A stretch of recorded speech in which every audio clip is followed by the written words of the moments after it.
আবহাওয়া পরিস্থিতি নিয়ে জানাতে চুয়াডাঙ্গা থেকে যুক্ত হয়েছেন সহকর্মী মানিক আকবর। মানিক, চুয়াডাঙ্গায় তাপমাত্রা কত রয়েছে, শীত কেমন অনুভূত হচ্ছে?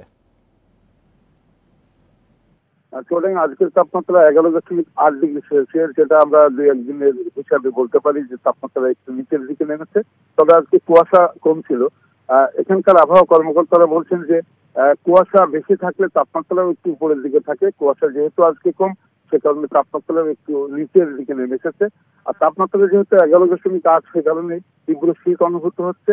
এই শীতে নিম্ন আয়ের মানুষ যারা, তাদেরকে খুব বেশি কষ্ট করতে হচ্ছে। তার কারণ কাজের প্রয়োজনে তাদের খুব সকালেই শহরে আসতে হয় এবং তারা এই শীতের কষ্টটা উপভোগ করেই তাদের কাজ করতে হয়।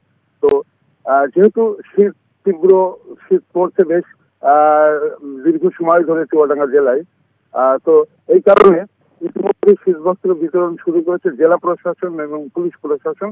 পুলিশ প্রশাসন চুয়াডাঙ্গা জেলার 5টি থানা চত্বর থেকে তারা তাদের শীতবস্ত্র ইতিমধ্যেই বিতরণ শুরু করেছে। মাঝে মধ্যেই পুলিশ প্রশাসন বিতরণ করছে। একইভাবে জেলা প্রশাসন সব উপজেলাগুলোতেও শীতবস্ত্র বিতরণ শুরু করেছে। তবে এই বছর যেটা আমরা লক্ষ্য করছি, সেটা সাংগঠনিক ভাবে বিভিন্ন সংগঠন, বিভিন্ন এনজিও এবং বিভিন্ন অফিস থেকে যেসব শীতবস্ত্র বিতরণ করা হতো অতীতে, সেটা এই বছর একেবারেই কম।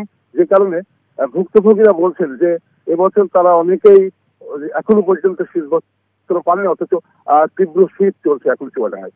তো ভুক্তভোগীরা বলছেন তীব্র শীতে শীতবস্ত্র যেমন তাদের দরকার, একইভাবে তারা পর্যাপ্ত আয় করতে পারেন না।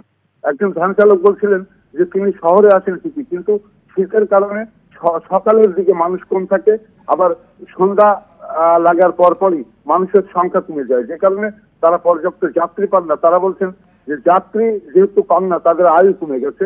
এই কারণে শীতবস্ত্রের পাশাপাশি তাদের আর্থিক কিংবা খাদ্যদ্রব্য সহায়তা দেওয়াও প্রয়োজন।